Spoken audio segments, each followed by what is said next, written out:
Le cœur du roi est un courant d'eau dans la main de Yahweh. Il l'incline là où il veut. Toutes les voies de l'homme sont droites à ses yeux, mais c'est Yahweh qui pèse les cœurs.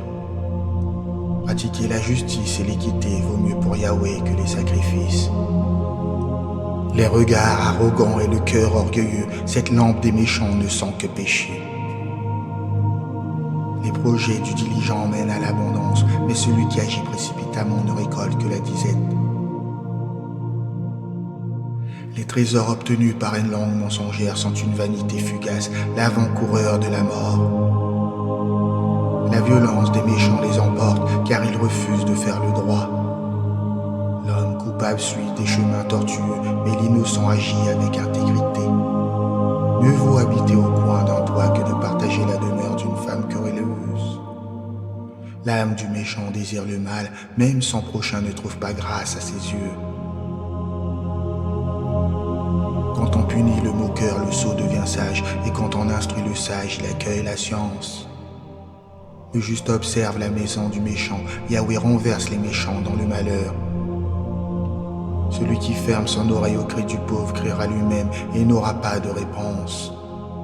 Un don secret apaise la colère, un présent caché calme une grande fureur. C'est une joie pour le juste de pratiquer la justice, mais c'est la ruine pour ceux qui font le mal. L'homme qui s'écarte du chemin de la sagesse reposera dans l'assemblée des morts. Celui qui aime les plaisirs sera dans l'indigence, celui qui aime le vin et l'huile ne s'enrichit pas.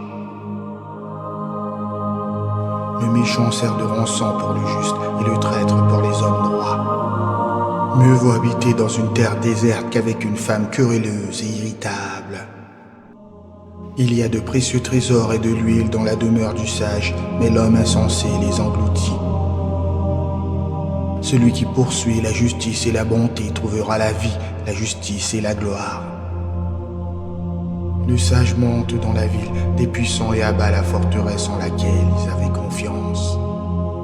Celui qui veille sur sa bouche et sa langue préserve son âme des angoisses. L'orgueilleux, l'arrogant est surnommé moqueur, il agit avec fureur et insolence. Les désirs du paresseux le tuent, car ses mains refusent de travailler. Tout le jour il éprouve des désirs, mais le juste donne sans réserve. Le sacrifice des méchants est une abomination, combien plus quand il offre avec de mauvaises intentions.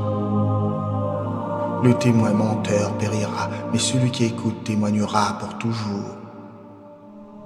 Le méchant prend un visage impudent, mais l'homme droit fermit sa voix.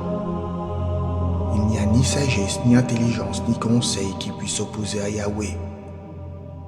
Le cheval est préparé pour le jour de la bataille, mais la délivrance appartient à Yahweh.